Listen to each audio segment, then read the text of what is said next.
السلام علیکم ورحمۃ اللہ وبرکاتہ۔ الحمد للہ وحدہ والصلاة والسلام علی من لا نبی بعدہ، اما بعد فاعوذ باللہ من الشیطان الرجیم، بسم اللہ الرحمن الرحیم۔ فاما من اعطى واتقى وصدق بالحسنى فسنيسره لليسرى۔ عن ام المؤمنین عائشہ الصدیقہ رضی اللہ تعالی عنہا قالت قال رسول اللہ صلی اللہ علیہ وسلم لو كنت متخذا خلیلا لاتخذت ابا بکر خلیلا، رواہ الامام الہمام البخاری فی صحیحہ۔ اللهم صل على محمد وعلى آل محمد كما صليت على إبراهيم وعلى آل إبراهيم إنك حميد مجيد۔ اللهم بارك على محمد وعلى آل محمد كما باركت على إبراهيم وعلى آل إبراهيم إنك حميد مجيد۔ ہے مشکل رات نبی کی ہجرت والی، ساتھی صدیق یار غار ہے، کندھا صدیق تیرا رسول خدا سوار ہے۔ 3 میل کی چڑھوں گا چڑھائی، میرا نبی سے اقرار ہے۔ رک جاؤ صدیق رک جاؤ، یہی ثور غار ہے۔ سو گئے پیغمبر صدیق کی گود میں، صدیق اللہ کی امانت کا پہرے دار ہے۔ اے دشمن صدیق دیکھ دیکھ کے جل جا، کر ماتم یا پٹکا لگا، صدیق آج بھی روضہ رسول میں آباد ہے۔ اسی روضہ رسول میں رہتا عمر جرار ہے، جس کو مانگا نبی نے خدا سے دعا مانگ کر، آیا عمر آیا عمر، عمر اسلام کی بہار ہے۔ عمر کا دشمن رو رو کے مرے گا، یہ ٹولہ ہے دجال کا، اسی لیے دونوں جہاں میں خوار ہے۔ ہے مشکل رات نبی کی ہجرت والی، ساتھی صدیق یار غار ہے۔ معزز دوستو، آج 29 دسمبر 2024 بروز اتوار ہے۔ ربیع الثانی سن 1446 ہجری اپنی آب و تاب سے جاری ہے۔ آپ اور ہم یہاں جامعہ فاروق اعظم فیصل آباد میں موجود ہیں۔ ہماری خوش قسمتی، بلکہ میری خوش قسمتی، حضرت مولانا نذیر شاہ صاحب دامت برکاتہم العالیہ تشریف فرما ہے۔ حضرت کے فرزندان موجود ہیں۔ اللہ پاک ان کو حضرت کا زیر سایہ، حضرت کی توقعات کے مطابق زندگی گزارنے کی، دنیا میں پہنچنے کی، ان کے فیض کو پھیلنے کی توفیق عطا فرمائے۔ اللہ جل شانہ ان تمام سادات گھرانے کی عظمت کو بحال فرمائے، رہتی دنیا تک تابندہ اور سلامت رکھے۔ میں اسٹیج سے دیے گئے موضوع کے مطابق آپ کی خدمت میں بات کر رہا ہوں۔ حضرت ابو بکر صدیق رضی اللہ تعالی عنہ کے انتقال کو تقریباً 1433 سال پورے ہو رہے ہیں۔ 22 جمادی الثانی سن 1446 ہجری، 22 جمادی الثانی سن 13 ہجری، تو تقریباً یہ 1433 سال بنتے ہیں۔ میں اسی حوالے سے صدیق اکبر رضی اللہ تعالی عنہ کی خدمت میں سلامی پیش کرنے کے لیے چند معروضات پیش کر رہا ہوں۔ دیکھیں، ابو بکر صدیق رضی اللہ تعالی عنہ وہ شخصیت ہیں جن کو اللہ تعالیٰ نے بنایا ہی مصطفیٰ کی خدمت کے لیے ہے۔ اور یہ یوں نہیں ہے کہ ابو بکر صدیق رسول اللہ کے پاس آئے اور انہوں نے حضور کے پاس بیٹھ کے نام کمایا، نہیں، صدیق اکبر پیدا ہوتے ہی نام کما چکے تھے، بلکہ صدیق کی پیدائش ہوئی بھی اسی لیے ہے کہ رسول اللہ کی رفاقت اختیار کریں۔ آپ کہیں گے پیدائش ہی اس لیے ہوئی ہے، اس کا مطلب کیا ہے؟ میں آپ کی خدمت میں اس پر دلیل پیش کر رہا ہوں۔ مشکات شریف اٹھائیے، اس کی شرح مرقات اٹھائیے، مولا علی قاری رحمۃ اللہ علیہ نے ایک واقعہ اس میں تحریر فرمایا ہے حضرت ابو بکر رضی اللہ عنہ کے حوالے سے۔ تو یہ کتاب حدیث ہمیں کیا بتاتی ہے، میں وہی آپ کی خدمت میں رکھتا ہوں۔ کہتے ہیں ایک مرتبہ رسول اللہ صلی اللہ علیہ وسلم مدینہ طیبہ میں موجود تھے، تو صحابہ کرام سے سوالات شروع فرمائے کہ آپ ایمان کیسے لائے، آپ کیسے مسلمان ہوئے۔ تو ایک ایک صحابی نے اپنا واقعہ سنایا، تو ابو بکر رضی اللہ عنہ نے بھی سنایا۔ وہی واقعہ میں آپ کی خدمت میں رکھتا ہوں، اس سے آپ اندازہ لگا لیں کہ ابو بکر صدیق کا مقام اور مرتبہ کیا ہے۔ جب مختلف حضرات اپنا واقعہ سنا چکے کہ میں اسی لیے ایمان لایا، اسی لیے لایا، اس طرح لایا، یہ سبب بنا، حضور کی خدمت میں پہنچا، اس کی وجہ یہ بنی، یوں مجھے اللہ تعالیٰ نے ایمان کی دولت سے سرفراز کیا تھا، تو جب یہ وجوہات ساری سناری نا تو وہاں حضرت ابو بکر رضی اللہ تعالیٰ عنہ نے بھی اپنے ایمان لانے کی وجوہات بتائیں، اپنے ایمان لانے کا واقعہ بتایا اور پوری تفصیل سے بتایا۔ میں وہی واقعہ آپ کی خدمت میں رکھتا ہوں، بس آپ توجہ میری طرف رکھنا۔ ہوا یہ تھا، حضرت ابو بکر عرض کرنے لگے اللہ کے رسول میرے ساتھ اسلام لانے کے معاملے میں اللہ کا بڑا فضل ہے۔ ابو بکر کیا ہوا؟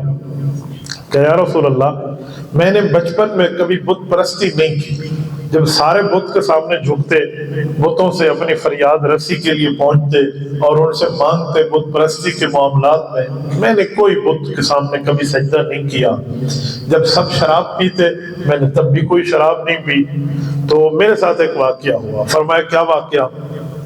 کہا جب میں پیدا ہوا تو میری ماں کو آسمان سے سلامی ملی تھی میری پیدائش میں۔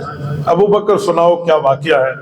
کہ یا رسول اللہ جب میں ماں کی پیٹ میں تھا میری والدہ امید سے تھی، چند دنوں بعد میری پیدائش ہونے والی تھی تو میرے ابا کسی کام سے چلے گئے، شہر سے باہر تھے، پیدائش کے وقت وہ موجود نہیں تھے، میں پیدا ہو گیا۔ جب پلا بڑا ہوا، والد صاحب واپس تشریف لے آئے تھے، ابا کے ساتھ ایک زندگی گزری، تو جس دن میں چلنے پھرنے کے قابل ہو گیا تھا، بات کر سکتا تھا، اٹھ بیٹھ سکتا تھا، سنجیدہ ہوا، تو میرے ابا نے سوچا کہ اس کو بھی بت پرستی پہ لگاؤں، تو مجھے لے کر وہ بت خانے میں گئے۔ جانے سے پہلے میری اماں کو کہا کہ اسے تیار کرو، اسے میں نے کسی خاص جگہ لے جانا ہے۔ تو میری ماں نے مجھے نہلایا دھلایا اور اچھے کپڑے پہنا کے مجھے ابا کے ساتھ بھیج دیا۔ کہتے ہم بت خانے میں پہنچے، میرے والد نے بت پرستی شروع کی اور مجھے بتایا یہ ہمارے خدا ہیں، ان سے مانگو، یہ ملے گا وہ ملے گا، جو عرب نے اپنے بت بنائے ہوئے تھے، تو وہ ساری ترتیب میں نے دیکھی۔ والد صاحب شروع ہو گئے، میں ایک سائڈ پہ ٹھہرا۔ کہتے ہیں یا رسول اللہ میرے دل میں خیال آیا کہ ابا نے کہا اس سے سب کچھ مانگو یہ دے گا، تو میں بھی تو کچھ مانگ کے دیکھوں کہ جی مجھے کچھ دیتا ہے یا نہیں دیتا۔ کہتے میں ایک بڑے بت کے سامنے آیا، میں نے کہا یا صنم انی جائع فاطعمنی، میں نے اسے کہا بت صاحب ایک بات تم سے کہتا ہوں، بھوک بہت زیادہ لگی ہے، کھانا تو کھلا دو، اچھا سا بہترین لذیذ واہ واہ کھانا ہو، میں کھانا کھانا چاہتا ہوں، مجھے کھانا کھلا دے۔ تو صحابہ کرام باقی بھی سن رہے تھے، تو انہوں نے پوچھا پھر کیا ہوا؟ کہ فلم یجبنی، کوئی جواب بھی مجھے بت نے نہیں دیا، اور بت کیا جواب دیتا؟ کہتے پھر میں نے سوچا اس کا کھانا کھلانے کا موڈ نہیں ہے، چلو میں سوال کی ڈائریکشن چینج کرتا ہوں۔ میں نے دوسرا سوال کیا، میں نے کہا انی عارف اکسنی، مجھے اچھا سوٹ چاہیے، میں بھی باقیوں کی طرح سوٹڈ بوٹڈ بننا چاہتا ہوں، بہترین کپڑے پہننا چاہتا ہوں، ایک جوڑا مجھے کپڑے کا دلا دو۔ فلم یجبنی یا رسول اللہ، اس نے مجھے کوئی جواب نہیں دیا۔ تو ابو بکر کہتے ہیں میں سمجھ گیا اس نے جواب نہیں دینا، جب یہ میری کچھ پوری نہیں کر سکتا چلو اپنی تو حفاظت کرے گا۔ کہتے ہیں فاخذت الصخرہ، میں نے ایک پتھر اٹھایا بڑا سا نا، بھی اب میں اس کے ساتھ کوئی کام کرتا ہوں، اور میں نے اس بت کو کہا کہ دو کام میں نے کیے نا، اب تیسرا تو کر لینا، اب میں تمہیں مارنے لگا ہوں تو اپنی حفاظت خود کر لینا۔ کہتے ہیں فاخذت الصخرہ، میں نے وہ پتھر اٹھایا اور اسے دے مارا، جب اسے لگا ڈز کی آواز آئی، بت نیچے گرا ٹوٹ گیا۔ میرے ابا نے یوں مجھے دیکھا کہ میرے بیٹے نے کیا کر دیا، تو مجھے دیکھا تو اس وقت میرے چہرے کے تاثرات، میرے ہاتھ والے سب خوب بتا رہے تھے کہ مارا ہی میں نے ہے۔ تو میرے ابا نے کہا یہ ایسا کیوں کیا؟ تو میں نے کہا بجی اس کی بنیاد ہے۔ کہتے کیا بنیاد ہے؟ میں نے کہا آپ نے مجھے بھی بتایا کہ سب کچھ دے گا، نہیں مجھے کپڑے دے رہا ہے نہ کھانا دے رہا ہے، تو میں نے کہا چلو میری ضرورت پوری نہیں کرتا تو اپنی پوری کر لے، تو میں نے ایسے پتھر اٹھا کے اس کو دے مارا، تو اپنی تو حفاظت کرتا، یہ تو اپنی بھی حفاظت نہیں کر سکا، تو ہمیں کیا دے گا؟ تو باپ نے ایسے بیٹے کو دیکھا اور اسے پکڑ کے گھر لے آئے۔ کہتے ہیں سارا غصہ میری اماں پہ نکالا اور میری والدہ کو آ کر کہا کہ اسے کچھ تو سمجھاتی، اسے بتاتی کہ خدا سے تعلق کیسے رکھتے ہیں۔ وہ بت تو نہیں سمجھتے تھے نا، وہ تو الہ خانہ سمجھ رہے تھے کہ اللہ سے تعلقات کیسے رکھتے ہیں، آپ نے ذریعہ بتایا سمجھایا۔ تو کہتے ہیں میری ماں بڑی مطمئن تھی، وہ بات سن کے پریشان نہیں ہوئی۔ تو میرے والد نے کہا کیا ہو گیا، آپ میری بات پہ کوئی تاثر نہیں لے رہی، انہیں کچھ سمجھاتی۔ تو میری ماں نے کہا کہ مجھے بتاؤ میرے والد کو کہ جب یہ پیدا ہوا تھا آپ اس وقت کہاں تھے؟ تو کہا میں تو سفر پہ گیا تھا، واپس آیا، پیچھے بیٹا پیدا ہو گیا تھا۔ تو کہا اس وقت آپ ہوتے نا تو میں تمہیں ایک بات سناتی، میں تمہیں نہیں بتا سکی، ایک بات میں نے آج تک اس کے لیے دل میں رکھی ہوئی ہے۔ کہا وہ کیا ہوا؟ تو میرے والد نے بڑی حیرانگی سے پوچھا، تو پھر میری ماں نے بتایا۔ یہ حضرت صدیق اکبر اپنے ایمان کی بنیاد بتا رہے ہیں۔ کہ میرے ابا نے پوچھا کیا ہوا، تو میری اماں نے بتایا کہ جب یہ بچہ پیدا ہوا تو مجھے آسمان سے فرشتوں کی آواز سنائی دی، اور فرشتوں نے 4 باتیں مجھ سے کی ہیں۔ فرشتوں نے کہا یا امت اللہ بالتحقیق ابشری بالولد العتیق اسمہ فی السماء صدیق لمحمد صلی اللہ علیہ وسلم صاحب و رفیق۔ کہ فرشتوں نے میری ماں سے کہا یا امت اللہ بالتحقیق، اللہ کی بندی ایک حقیقت پسندانہ بات سن لے، ابشری بالولد العتیق، تمہیں ہم خوشخبری دے رہے ہیں اس بچے کی جس بچے کو رب نے جہنم سے آزاد کردہ پیدا کیا۔ اسمہ فی السماء صدیق، تیرا بیٹا صرف دنیاوی نہیں ہے، آسمان والے بھی جانتے ہیں، عالمی ہے۔ اسمہ فی السماء صدیق، آسمان میں اس کا انٹروڈکشن صدیق کے نام سے ہوگا۔ لمحمد صلی اللہ علیہ وسلم صاحب و رفیق، یہ محمد صلی اللہ علیہ وسلم کا صحابی بھی بنے گا، ان کو دوست بھی کہلائے گا۔ کہ یا رسول اللہ مجھے تو گھر سے اللہ جل شانہ نے آپ کے لیے تیار کیا ہے، تو میں کیسے ایمان نہ لاتا، میں کیسے آپ کی خدمت میں نہ آتا۔ یہ حضرت صدیق اکبر رضی اللہ عنہ خود اپنا معاملہ بتایا۔ میں یہاں ایک بات آپ کی خدمت میں کرنے لگا ہوں۔ میں نے شروع میں کہا کہ صدیق وہ نہیں ہے جو حضور کے پاس آئے، قربانیاں دی اور اپنا نام کمایا۔ صدیق وہ ہے جس کو پیدا نبوت کے لیے کیا گیا ہے، جس کو رسول اللہ صلی اللہ علیہ وآلہ وسلم کی رفاقت اور صحابیت کے لیے پیدا کیا گیا ہو، اسے صدیق کہتے ہیں، اسے ابو بکر کہتے ہیں، اور اس کو آسمان سے سلامیاں مل رہی ہیں۔ ہم اہل سنت والجماعت سنی سن ہو چکے ہیں، ہم اپنا مذہب اپنی اولاد کو یاد نہیں کراتے۔ کوئی اور ہو نا تو وہ عام سے نعرے بھی اپنی اولاد کو یاد کرا دیتا ہے۔ ہم اہل سنت والجماعت اپنی اولاد کو یہ باتیں یاد کراتے تو بچے بچے کو یہ ترانہ یاد ہوتا۔ میں کچھ دنوں پہلے ایک جگہ گیا تو میں نے بچوں کو کھڑا کر کے ایک ایک کو یاد کرا۔ میں نے کہا ہم انعام دیں گے، آپ یہ حدیث کے لفظ تو یاد کر لو، تو سب نے یاد کر لیے۔ میں ایک دفعہ پھر دوہرا رہا ہوں، آپ بھی ذہن میں رکھ لیں کہ ابو بکر صدیق کی اماں حضرت سلمہ ام الخیر کو فرشتوں نے ابو بکر کی پیدائش میں کہا تھا یا امت اللہ بالتحقیق ابشری بالولد العتیق اسمہ فی السماء صدیق لمحمد صاحب و رفیق۔ بہرحال تو ابو بکر اس شخصیت کا نام ہے جس کو پیدائش پر سلامیاں ملی ہیں۔ اب میں یہاں ایک نقطہ آپ کی خدمت میں رکھتا ہوں کہ ابو بکر کو پیدائش پر سلامی کیوں ملی ہے؟ اس کی وجہ کئی وجوہات ہیں۔ اس میں ایک وجہ ہے کہ جب نبی پیدا ہوتا ہے نا خاص واقعے پہ، تو اللہ اس کی سلامی کا ذکر قرآن میں کرتے ہیں، تو اس کی پیدائش پہ اسے سلامیاں ملی۔ ابو بکر نبی نہیں ہے، خاتم النبیین کے وہ صحابی ہیں جس کو افضل البشر بعد الانبیاء کا ٹائٹل ملا ہے، وہ شخصیت ہے، اتنا بڑا مقام ہے ان کا، تو ان کی کرسی پہ مہر نبوت نہیں ہوگی، مہر صداقت ہوگی، لیکن اللہ تعالیٰ نے ان کی سلامی کا ذکر کیا ہے جو ذکر ہماری حدیث کی کتابوں میں ہے۔ آپ کہیں گے نبی کی پیدائش پہ سلامی کہاں ہے؟ سورت نمبر 19 اٹھائیں، سورت مریم، پہلا رکوع اور دوسرا رکوع اٹھا لیں، 16واں پارہ ہے۔ حضرت زکریا علیہ السلام وقت کے نبی ہیں، بیوی ہیں، بیوی کی عمر 90 سال ہے، زکریا علیہ السلام کی عمر 120 سال ہے، اولاد نہیں ہے۔ دعا مانگی ایک دن، اللہ مجھے اولاد چاہیے، اونچا نہیں مانگا کہ لوگ کہیں گے اتنی بزرگی کی عمر میں ان کو بیٹا چاہیے، آہستہ دعا مانگی۔ اذ نادا ربہ نداء خفیہ، قرآن کہتے ہیں آہستہ مانگا، کیا انی وہن العظم منی، اللہ آپ جانتے ہیں میری ہڈیاں کمزور ہیں، واشتعل الراس شیبا، میرا سر سفید ہو چکا ہے، ولم اکن بدعائک رب شقیا، اور انڈرسٹوڈ ہے، طے ہے کہ اللہ کبھی آپ نے میری دعا واپس نہیں کی۔ فہب لی من لدنک ولیہ، اللہ مجھے بیٹا چاہیے، یہ دعا مانگ رہے۔ اور اللہ جل شانہ نے جب یہ بات سنی تو رب نے جواب دیا یا زکریا انا نبشرک بغلام، زکریا آپ کا بیٹا طے ہو گیا، ملے گا آپ کو، اسمہ یحییٰ، نام بھی ہم رکھ رہے ہیں، ان کا نام یحییٰ ہوگا، لم نجعل لہ من قبل سمیہ، اس جیسا پہلے نہیں ہے۔ بات ہو گئی۔ تو حضرت زکریا نے پوچھا اللہ میرا بیٹا ہوگا، میری بیوی بانجھ، میں بوڑھا، یہ حق الیقین عین الیقین میں بدلنا چاہ رہے تھے نا، مان اللہ پاک پہ تو تھا، یقین تو تھا کہ اللہ وہ نشانی کیا ہوگی، میرا بیٹا۔ امراتی آ کر وقت بلغت من الکبر عتیہ، میں بڑھاپے کے انتہا میں ہوں، بیوی میری بانجھ ہے۔ تو رب نے فرمایا قال کذالک، ایسے ہی ہوگا، آپ کا بچہ ہوگا۔ پھر بچہ ہوا، حضرت یحییٰ علیہ السلام پیدا ہوئے۔ تو جب پیدا ہوئے تو قرآن ان کے لیے کہتا ہے والسلام علیہ یوم ولد ویوم یموت ویوم یبعث حیا، خدا نے انہیں سلامیاں پیش کرائیں فرشتوں کے ذریعے، جس دن پیدا ہوئے، جس دن دنیا سے جائیں گے، جس دن قیامت میں اٹھیں گے، ان کو سلامی ملے گی۔ تو یہ سلامی نبی کو مل رہی ہے پیدائش میں. حضرت عیسیٰ علیہ السلام پہ اگلا رکوع اٹھا لے اسی صورت کا.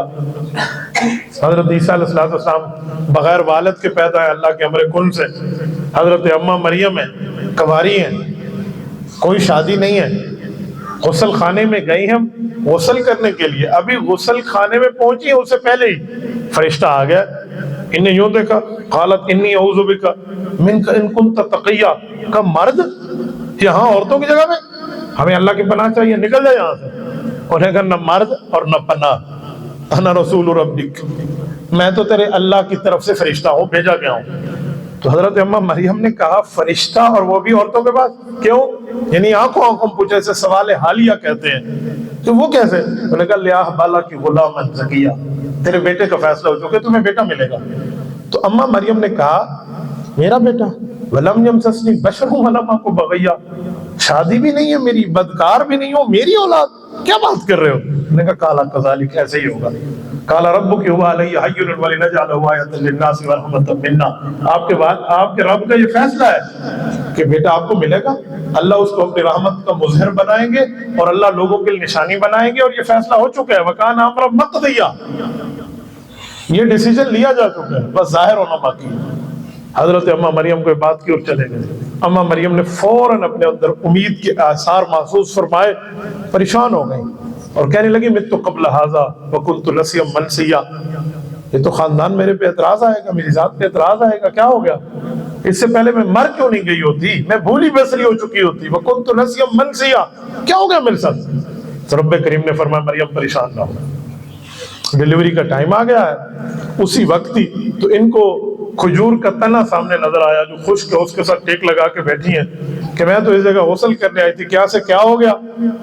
تو اللہ جل شانہ نے فرمایا وَهُزِّي إِلَيْكِ بِجِذْعِ النَّخْلَةِ، اس کھجور کے تنے کو کھینچ. کھجور کا تنا ہلایا جاتا ہے کھجور لینے کے لیے، اور وہ تنا خشک کے اوپر ککھ بھی نہیں ہے، تو کھجور کیا گرے گی؟ تو ان کے دل میں سوال پیدا ہوا اللہ تنا تو کھینچ لوں، اوپر کچھ ہوگا تو گرے گا. تو رب نے فرمایا کھینچنا تیرا کام ہے، تو ساقط علیہ رطبا جنیہ، ترو تازہ کھجور ڈالنا تیرے رب کا کام ہے. ان نے کھینچا، اوپر سے کھجور آئی. یہ تسلی تھی کہ مریم بے موسمہ پھل مل سکتا ہے تو بغیر ترتیب کے بیٹا بھی مل سکتا ہے، یہ تسلی تھی. اور انہوں نے اس پر بڑی تسلی ہو گئی عین الیقین کی کہ واہ میرے رب نے کیا کام کیا. اور پھر پانی چاہیے تھے تو رب کریم نے فرمایا قد جعل ربک تحتک سریا. وہ دیکھیں، وہ یوں دیکھا تو جگہ خشک تھی، نظر گئی تو پانی شروع ہو گیا. تو پھر رب نے فرمایا وَقُلِي وَاشْرَبِي وَقَرِّي عَيْنًا، اب پانی بھی پی لو، اب کھجور بھی کھا لو، اور اپنے بیٹے سے اپنی آنکھیں ٹھنڈی کرو، پریشان نہ ہو، ٹینشن نہیں لینی کہ لوگ کیا کہیں گے. اب سوال اٹھ رہا ہے لوگوں کا کیا جواب دو گے؟ تو رب نے فرمایا ایک ہی جواب ہے فَإِمَّا تَرَيِنَّ مِنَ الْبَشَرِ أَحَدًا فَقُولِي إِنِّي نَذَرْتُ لِلرَّحْمَنِ صَوْمًا فَلَنْ أُكَلِّمَ الْيَوْمَ إِنسِيًّا. لوگوں کو کہنا میں نے چپ کر روزہ رکھا ہے، بات نہیں کرتی. چپ کر روزہ، اوکے. اب اماں مریم مطمئن ہے کہ جب بے موسمہ پھل مل سکتا ہے، بغیر ترتیب کے پانی چل سکتا ہے، تو اللہ پاک جل شانہ کے کام ہے ہو کے رہے گا. فَأَتَتْ بِهِ قَوْمَهَا تَحْمِلُ، اپنے فیملی کے پاس بچہ اٹھا کے آ گئی ہیں. قوم کہتی ہے یا اخت ہارون، تیرا بھائی تو بہت اچھا تھا ہارون. ما کان ابوک امرأ سوء، تیرا ابا بھی برا نہیں تھا. وما کانت امک بغیہ، تیری ماں بھی بری نہیں تھی. یہ کیا ہو گیا آپ کا معاملہ؟ اور یہ چپ کا اشارہ کر کے کہہ رہی ہے میں نے بات نہیں کرنی. تو وہ کہتی ہے ہم کیا بات کریں؟ تو انہوں نے اشارہ کیا گود والے بچے کی طرف، اس سے بات کرو. تو قوم نے مذاق سمجھا. قوم کہنے لگی قالوا کیف نکلم من کان فی المہد صبیا، ماں کے گود کے بچے سے بولے، ہمارے ساتھ مذاق. تو اس موقع پہ حضرت عیسیٰ علیہ السلام بولے قال انی عبد اللہ آتانی الکتاب وجعلنی نبیا وجعلنی مبارکا اینما کنت اوصانی بالصلاۃ والزکاۃ ما دمت حیا وبرا بوالدتی ولم یکن جبارا شقیا والسلام علی یوم ولدت ویوم اموت ویوم ابعث حیا. جو میں سمجھانا چاہ رہا ہوں یہی عنوان ہے. انہوں نے کہا کہ میں اللہ کا بیٹا نہیں ہوں، اللہ کا بندہ ہوں. اللہ نے مجھے کتاب دینی ہے، انجیل دینی ہے، مجھے اللہ نے نبی بنایا ہے، مجھے اللہ نے نماز کا، زکوٰۃ کا، پاکیزگی کا، اپنی اماں کے ساتھ حسن سلوک کا حکم دیا ہے. یہاں اماں کا لفظ بولا ہے، ابا کا لفظ نہیں بولا. ابو بکر خاتم النبیین کے امتی ہے، ان کو پیدائش میں سلامی کا ذکر حدیث میں ہے، اور وہ بھی فرشتوں کے ذریعے ہے۔ یا امۃ اللہ بالتحقیق ابشری بالولد العتیق اسمہ فی السماء صدیق لمحمد صاحب و رفیق۔ یہ سلامی ان کو ملی ہے تو یہاں ملی ہے۔ تبھی تو کہتے ہیں ابو بکر کی کرسی مہر صداقت والی، حضور کی کرسی مہر نبوت والی۔ قیامت میں کرسیوں کی مہر کا فرق ہوگا، باقی رب کریم نے خاتم رسول بنایا۔ میرے دوستو، حضرت ابو بکر صدیق وہ شخصیت ہے جن کی امی بھی صحابیہ ہے، جن کے ابو بھی صحابی ہیں، جو خود بھی صحابی ہیں، جن کی بیٹیاں بھی صحابی ہیں، جن کے بیٹے بھی صحابی ہیں، جن کے نواسے بھی صحابی ہیں اور پوتے بھی صحابی ہیں۔ یہ کوئی یوں آپ پین اتارے نا، پین نکال کے کسی کو پیج پہ لکھ کے کہیں کاغذ پہ کہ اس عظیم شخصیت کا نام بتاؤ جس کی 4 نسلیں صحابی ہوں، وہ ابو بکر رضی اللہ تعالیٰ عنہ کے علاوہ بندہ اس دھرتی پہ کوئی نہیں۔ وحید العصر فالزمان فی ھذا الشان علی وجہ الارض، اس زمین کے اوپر اس شان سے متصف، اس مقام سے جس شخص کو اللہ تعالیٰ جل شانہ نے رتبہ دیا ہے کہ اس کی 4 نسلیں صحابی ہو جائیں، یہ ابو بکر صدیق رضی اللہ عنہ۔ ابو بکر کی امی بھی مان رہی ہے، ابا بھی مان رہے ہیں۔ میں ان دونوں پر مختصر ایک جملہ کہتا ہوں۔ ابو بکر کی ماں کا بھی مان لائی تھی، ابو بکر کی استقامت کو دیکھ کے۔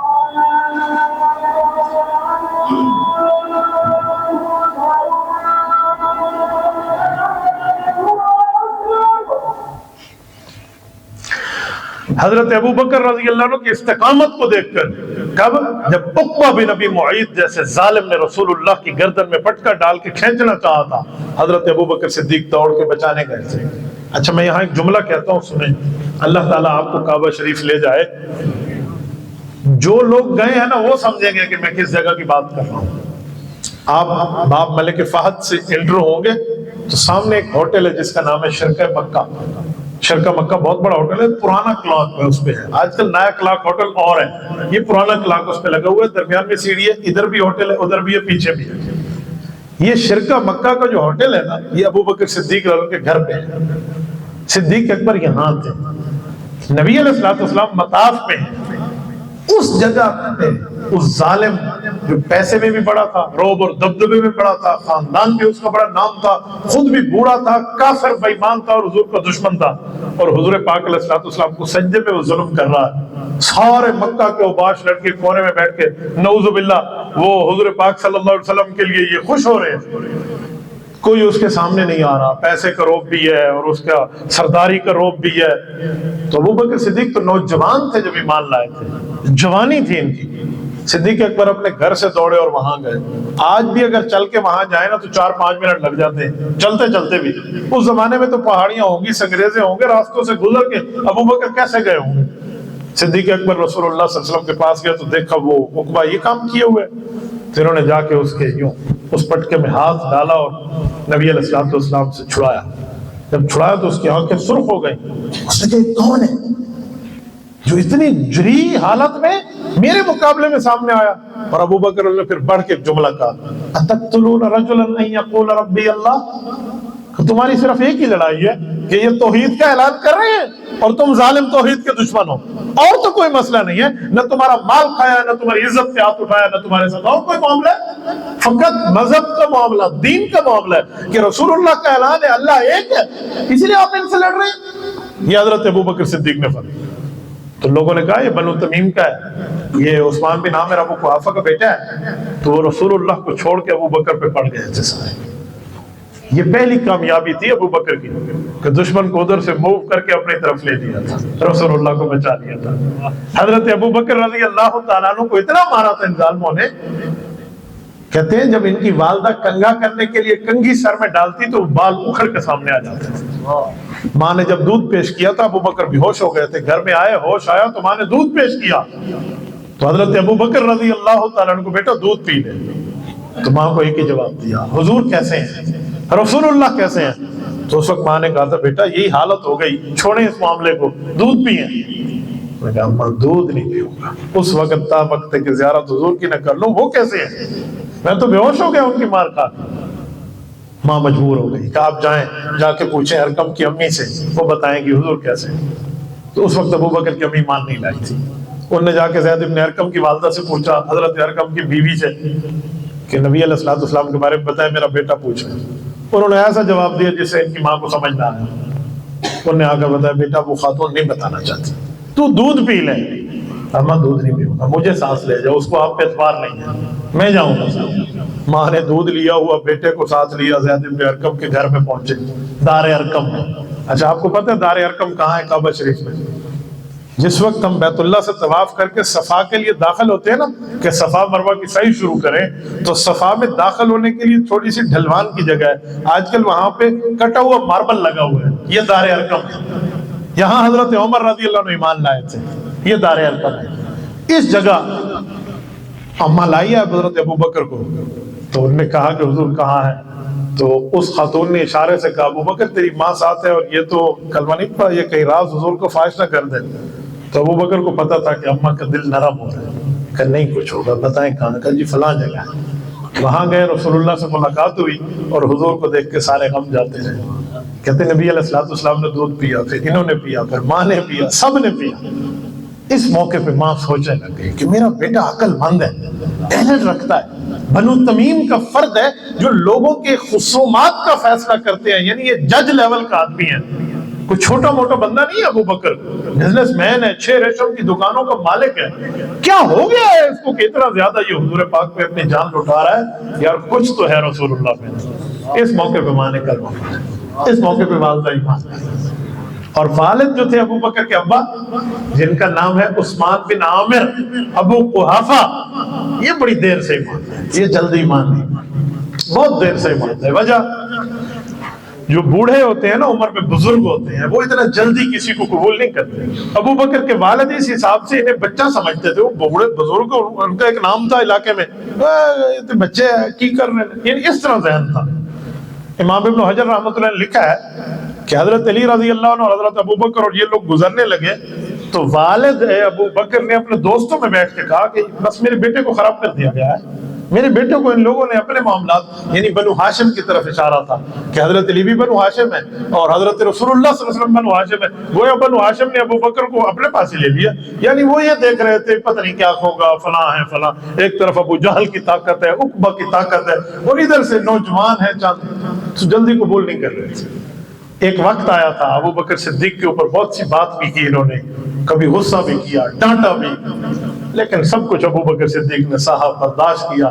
والد نے کبھی یوں سامنے نہیں کیا, لیکن خاموشی سے معاملہ چلتا رہا. ایک موقع پر ایک واقعہ ہوا بھی تھا, لیکن ابو بکر صدیق نے اللہ سے مانگا, معاملے کو چھوڑا, حتیٰ کہ ہجرت ہو گئی. ہجرت کے بعد پلٹ کے بھی ابو بکر نے واپس نہ دیکھا مکہ کو, جب بھی آئے حضور کے ساتھ آئے. وہ وقت آیا جب صلح حدیبیہ میں 10 سال کا معاہدہ طے پایا, اور ساری شرائط کافروں کی مان لی گئی کہ 10 سال تک اس معاہدے کی مخالفت نہیں ہوگی. فرمایا جی ہاں, دستخط ہو گئے, سب کچھ ہو گیا. ابھی معاہدے کا دوسرا سال ہی شروع تھا کہ کافروں نے مخالفت کر دی. بنو حوازن سے یاری لگا کے معاہدے کو توڑ دیا. تو نبی علیہ الصلوۃ والسلام کے پاس کفار آئے بھی کہ معاہدے کی تجدید کر دیں, غلطی ہوگی. فرمایا نہیں, اب ٹوٹ گیا تو ٹوٹ گیا. اس پر رسول اللہ نے پھر حملہ فرمایا مکہ مکرمہ پہ. 8 ہجری رمضان المبارک کا وقت تھا جب حضور پاک علیہ السلام نے مکہ پہ چڑھائی فرمائی, اور بغیر ایک بندے کا خون بہائے مکہ مکرمہ پر قبضہ فرمایا. یہ وہ جگہ تھی جہاں سے کل نکالے جا رہے تھے, یہ وہ جگہ تھی جہاں سے ہجرت پر مجبور ہوئے تھے, یہ وہ جگہ تھی جہاں خباب ابن ارد کو شولوں پہ لٹایا گیا, حضرت بلال کے گلے میں رسیاں ڈالی گئی, اور انہیں تبتی ریت پر لٹا کے سینے پہ پتھر رکھ دیا جاتا تھا, جہاں زنیرہ کی آنکھیں نکلی, جہاں حضرت سمیہ کے 2 ٹکڑے ہوئے, جہاں حضرت یاسر کو شہید کیا گیا تھا. لیکن آج وہ جگہ جس کو رسول اللہ صلی اللہ علیہ وسلم نے فتح فرمایا تھا, بہت بڑی بات تھی. فتح مکہ اتنا بڑا مجدہ تھا لوگوں کے لیے. قرآن کہتا ہے یدخلون فی دین اللہ افواجا, پھر پوری فوجیں ایمان لائی ہیں, کیونکہ اس وقت مکہ بہت بڑا سٹی کہلاتا تھا. اس موقع پہ جب ابو بکر صدیق رضی اللہ عنہ لشکر کی قیادت کر کے آ رہے ہیں نا مکہ مکرمہ میں داخل ہونے سے پہلے, تو ابو قحافہ ایک خبر تو سن رہے اپنے بیٹے کی, رسول اللہ کی, دین کی. تو اس وقت اپنی بیٹی بہن سے کہا کہ مجھے اونچے پہاڑ پہ لے جا اور میں دیکھوں رسول اللہ کا لشکر کیسے آ رہا ہے, ذرا میں دیکھنا چاہتا ہوں. یہ کتنے بندے تھے؟ تھوڑے تھے, یہ تو یہاں سے چھوڑ کے چلے گئے, یہ وہ 78 سال سے شاید اس وقت زیادہ عمر ہوگی ان کی. تو وہ خاتون لے کے گئی جبل ابو قبیس پہ، اونچا پہاڑ ہے مکہ کا. آج کل مکہ میں آپ کو جبل ابو قبیس نظر نہیں آئے گا کیونکہ اس پر رائل فیملی کا محل بن چکا ہے. یہ صفا سے لے کر مروہ تک جو ایک محل ہے نا ان کا اس سائڈ پر، یہ جبل ابو قبیس ہے. یہ اس کائنات کا پہلا پہاڑ ہے. یہاں سے پتھر اٹھا کے حضرت آدم نے کعبہ شریف بنایا، پھر حضرت ابراہیم نے یہاں سے ہی پتھر اٹھا کے تعمیر نو کی تھی کعبہ کی. یہ یہاں سے ہی معاملہ تھا. اسی کے پہاڑ پہ چڑھ کے ایک طرف الساعۃ وانشق القمر، جو شق قمر کا معجزہ ہوا، چاند دو ٹکڑے ہوئے، یہی پہاڑ تھا. تو یہ پہاڑ مکہ کا اونچا پہاڑ کہلاتا تھا. تو بچی لائی اور ابو قحافہ نے چڑھ کے دیکھا تو بچی سے پوچھا کہ بیٹا یہ جو وہ سارے کالے کالے سر نظر آ رہے ہیں اور لشکر آ رہے ہیں، یہ کون لوگ ہیں؟ انہوں نے کہا بھائی یہی تو ہے حضرت ابو بکر صدیق کے ساتھی اور رسول اللہ کا لشکر یہی ہے. ماشاءاللہ اللہ نے ان کو قوت دی ہے، اب تو ان کی پوری طاقت ہے. اس وقت ان کا ذہن بدلا کہ میں تو انہیں بچہ سمجھ رہا تھا، میں تو بہت عجیب بات سمجھ رہا تھا، ماشاءاللہ رب نے ان کو بڑی طاقت قوت دی ہے. اب ان کو ایک دماغ میں بات آئی کہ اب ہم کہیں مقابلہ کریں تو ہمارے پاس پوری ایک طاقت ہے. جیسے ذہن ہوتا ہے بزرگوں کا، تو اس طرح ان کا ذہن بدل گیا. جب مکہ مکرمہ فتح ہو گیا، رسول اللہ مطاف میں آ کے حرم کعبہ میں بیٹھے، بتوں سے کعبہ شریف کو پاک کر دیا گیا تو لوگ آئے، ایمان لائے. اعلان ہو گیا تھا کہ جس بندے نے کعبہ شریف میں آنا ہے اس کو امن ہے، چاہے وہ ہمارا دشمن کیوں نہ ہے. اچھا، جو بندہ حضرت ابو سفیان رضی کے گھر میں، حضرت معاویہ رضی کے گھر میں چلا جائے اسے بھی امن ہے، اور جس بندے نے گھر کا دروازہ بند کر لیا اسے بھی امن ہے. اس موقع پہ حضرت ابو بکر اپنے گھر گئے، ابا سے بات کی تو نے کہا بیٹا مجھے بھی ذرا دکھاؤ معاملہ، کیا کر رہے ہو آپ لوگ؟ تو صدیق اکبر نے ابا کا ہاتھ پکڑا اور حرم کعبہ میں لے آئے. جب حرم میں آئے رسول اللہ صلی اللہ علیہ وسلم ملے تو آپ علیہ السلام نے حضرت ابو بکر کو فرمایا، عجیب لفظ کہ ابو بکر انہیں کیوں لائے، مجھے جانا چاہیے تھا. حضرت صدیق اکبر نے عرض کیا یا رسول اللہ میرا والد اس لائق ہے کہ وہ آپ کے پاس چل کے رہے. اس موقع پہ نبی پاک صلی اللہ علیہ وسلم نے ان سے بات فرمائی، کہتے پانی پلائے. آپ علیہ السلام نے ان کے سینے پہ ہاتھ پھیرا. ہاتھ رسول اللہ کا پھیرنا کوئی عام بات نہیں تھی. ہاتھ پھیرا اور فرمایا بزرگوں آپ کو کلمہ پڑھ لینا چاہیے تھا، آپ کو ایمان لا لینا چاہیے. یہ لفظ کہنا تھا کہ انہوں نے کہا مجھے کلمہ پڑھا تھا. وہ صحابی بن گئے. جب وہ صحابی بنے تو ابو بکر صدیق کے خاندان کو یہ شرف حاصل ہوا کہ چوتھی نسل بھی کلمہ پڑھ گئی. 4 نسل 4 پشتے.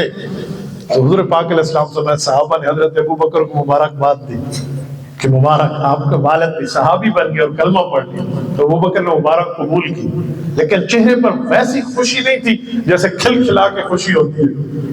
تو جب پوچھا کیا کیوں تو عرض کرنے لگے یا رسول اللہ آپ کے چچا حضرت ابو طالب کلمہ پڑھتے نا تو مجھے اپنے والد کے کلمے سے زیادہ خوشی ہوتی کیونکہ اس وقت آپ کا دل خوش ہو چکا.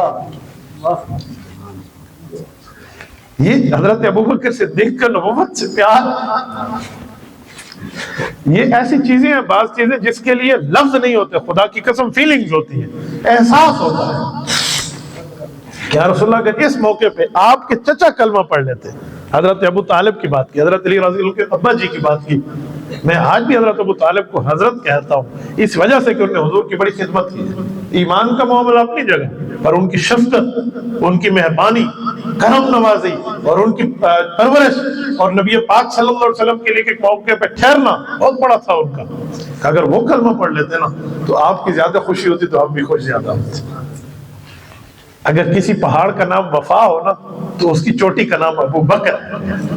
یہ وفاؤں کی انتہا کا نام. اس نے رسول اللہ صلی اللہ علیہ وسلم سے وہ پیار کیا. یوں ان کے ابا جی ایمان لائے. ابو بکر صدیق کے بیٹے کے ایمان کی بات سناؤں، عبد الرحمن بہت بڑا نام ہے، عبد الرحمن بن ابی بکر حضرت ابو بکر کے بیٹے ہیں، حضرت ام عائشہ کے بڑے بھائی ہیں، رسول اللہ صلی اللہ علیہ وسلم کے بچوں کے ماموں ہیں. عبد الرحمن جب ایمان نہیں لائے تھے جنگ بدر میں کافروں کی طرف سے لڑنے آئے تھے، اور ہوا یہ تھا کہ حضرت ابو بکر صدیق کو گرا دیا تھا. خنجر اٹھا کے سینے پہ چڑھ کے مارنے لگے تھے تو پھر خیال آیا کہ سینے پہ پل کے تو جوان ہوا ہوں، ابا ہے میرا، چھوڑ دیا. جنگ چلتی رہی، معاملہ او بات پہ جب اللہ نے ایمان نصیب کیا، ابو بکر صدیق رضی اللہ عنہ کے پاس آئے، حضرت رسول اللہ کے پاس آ کے کلمہ پڑھا، صحابی بنے. ایک موقع پہ باپ اور بیٹا کھانا کھا رہے ہو تو بیٹے نے بڑے دل میں تھا کہ ابو سے ذرا بات کروں گا کہ ابو میں نے اس موقع پہ آپ کو چھوڑا تھا. بیٹا سمجھ رہا ہے کہ میں نے باپا پہ کوئی احسان کیا. انہوں نے عرض کیا کھانا کھاتے ہو؟ ابا جی وہ وقت آپ کو یاد ہے؟ پوری کی پوری اسکرین چل گئی ابو بکر کے سامنے، 100% یاد تھا. کہ بیٹا کون سا وقت؟ کہ جب جنگ بدر میں دوسری طرف سے تھا، آپ مسلمانوں کی طرف سے تھے، میں نے آپ کو لٹا کر آپ کے سینے پہ چڑھ کے وار کرنا چاہتا تو یوں کر دیتا، پر میں نے آپ کو چھوڑ دیا تھا. میں اس وقت کی بات کر رہا ہوں. ابا جی یاد ہے؟ حضرت صدیق اکبر نے فرمایا تھا بیٹا بالکل ضرور یاد ہے. کہ آپ اس پہ کیا کہیں گے؟ کہ میری بات سننی ہے. یہ تو تھا جو تو نے مجھے چھوڑ دیا، اور میں ہوتا نا اور تو مصطفیٰ کا دشمن بن کے آتا اور تو میرے قابو میں آتا نا، تو بیٹا آج اس دھڑ پر تیری گردن سلامت نہ ہوتی. وَلَوْ كَانُوا آبَاءَهُمْ أَوْ أَبْنَاءَهُمْ أَوْ إِخْوَانَهُمْ أَوْ عَشِيرَتَهُمْ. قرآن یہ نہیں کہتا ہے. فرمایا رسول اللہ لا تجد قوم یوادون من حاد اللہ، ایسی قوم اس دھرتی پر صحابہ کی طرح نہیں ملے گی. بھلو کانوا آباءہم، ان کا ابا کیوں نہ ہو، او ابناءہم بیٹے کیوں نہ ہو، او اخوانہم بھائی کیوں نہ ہو، او عشیرتہم خاندان فیملی کیوں نہ ہو. اگر وہ مصطفیٰ کے محبوبدار ہیں تو یہ ان کے دلدار ہیں، اور اگر وہ مصطفیٰ کے غدار ہیں تو ان کا فیصلہ ان کے لیے تلوار ہے. یہ وہ لوگ ہیں، انہیں ابو بکر صدیق کہتے ہیں. یہ ابو بکر ہے جس نے اپنا تن من دھن لگایا. اور ابو بکر صدیق کی حکمت عملی ہوتی تھی، ایک ایک موقع پہ اتنی حکمت عملی سے کام کرتے تھے بندے کی عقل دنگ رہ جائے. اللہ تعالیٰ آپ کو مکہ مکرمہ لے جائے، اب مکہ مکرمہ میں جا کے ذرا ان خطوات کو دیکھنا جو خطوات ابو بکر صدیق کے آج بھی موجود ہوں. جس راستے سے ابو بکر صدیق حضور پاک کو مدینہ لے گئے تھے، وہ راستہ کون سا ہے، جگہ کون سی؟ سمجھ آتا ہے کہ حضور نے مدینہ جانا تھا پر ابو بکر پہلے یمن کے راستے پہ لے کے چلے. کیوں؟ الحرب خدع، جنگ میں دشمن کی آنکھوں میں دھول جھونکنے کا نام ہوتا ہے، تاکہ دشمن حضور کو مدینے کے راستے پہ ڈھونڈے. ہم نے جانا مدینے ہے، ادھر جا کے ادھر سے جائیں گے، وہ پہچان نہ سکے حضور کو. یوں حضرت ابو بکر صدیق نے حضور پاک علیہ السلام کی کام. یہ جو جنگ ساری غار ثور ہے، یہ غار ثور مدینہ کے راستے پہ نہیں ہے، غار ثور طریقے یمن پہ موجود ہے. اگر حضور اور حضرت ابو بکر کے گھر سے آپ مدینہ کے راستے کی ڈائریکشن لیں نا، آج بھی آپ گوگل میپ وہیں سے کر لیں تو یہ طریقے یمن ہے، طریقے مدینہ نہیں ہے. تو ابو بکر پہلے ادھر لائے تھے تاکہ ان کو نہ پتہ ہو. اور صرف ابو بکر نہیں، ابو بکر کا پورا خاندان رسول اللہ پہ قربان تھا اس زمانے میں. حضرت عبداللہ ابو بکر صدیق کے بیٹے ہیں، صحابی ہیں، مسلمان ہیں. حضرت عامر بن فہیرہ رضی اللہ عنہ ابو بکر کے غلام ہیں، صحابی ہیں. ان دونوں کو پتا تھا کہ حضور پاک علیہ السلام یہاں سے جائیں گے، حضرت ابو بکر ساتھ جائیں گے، غار ثور میں رہیں گے، پھر وہیں سے جائیں گے. پتہ کیوں پتا تھا؟ بیٹے کی ڈیوٹی بھی لگائی تھی، غلام کی ڈیوٹی بھی لگائی تھی. بیٹے کو کہا تھا ہمیں ڈیلی بیسس پہ یہاں کی جو بریکنگ نیوز ہوگی نا مکہ مکرمہ میں کافر کیا کر رہے ہیں ہمارے لیے، یہ تم نے ہمیں بتانا ہے. اور غلام کے ذمہ لگایا تھا آپ نے روزانہ بکریوں کو دودھ ہمیں پلانا ہے غار میں.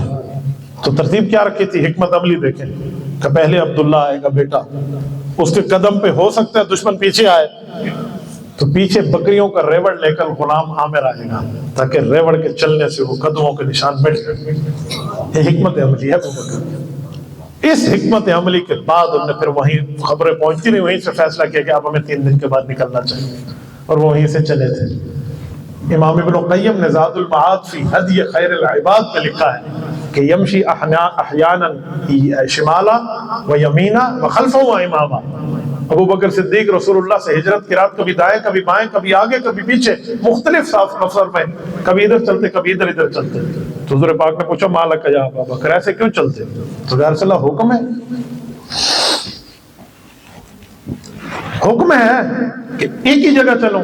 اگر حکم ہے تو ایک جگہ چلوں گا، اگر حکم نہیں صرف پوچھ رہے ہیں تو میں اسی لیے سائڈیں چینج کرتا ہوں کہ مجھے لگتا ہے کہ ادھر سے دشمن نہ آ جائے، پھر تسلی ہوتی ہے، پھر ادھر آتا ہوں، پھر ادھر سے دشمن نہ آئے تو ادھر، تبھی آپ کی حفاظت کے لیے سائڈیں بدلنا ہوتا ہے. حضرت ابو بکر صدیق رضی اللہ تعالیٰ عنہ اس وفاؤں کی انتہا کا نام ہے. میں نے اسی لیے یہ چند باتیں صدیقی طور پہ آپ کی خدمت میں کی تاکہ میں آپ کی خدمت میں بات مدلل مبرہن کر پاؤں کہ ابو بکر بنے ہی رسول اللہ کی ذات کے لیے. تو ما خلق ابو بکر الا للرسول، ابو بکر کو پیدا رسول اللہ کی ذات کے لیے کیا گیا ہے۔ اللہ پاک آپ کو رب صراط مستقیم عطا فرمائے، حضرت ابوبکر صدیق کی تربت اقدس پر اب کروڑوں اربوں کرم و رحمت نازل فرمائے۔ جزاکم اللہ تعالی۔ اقول قولی ھذا واستغفر اللہ وآخر دعوانا ان الحمد للہ رب العالمین۔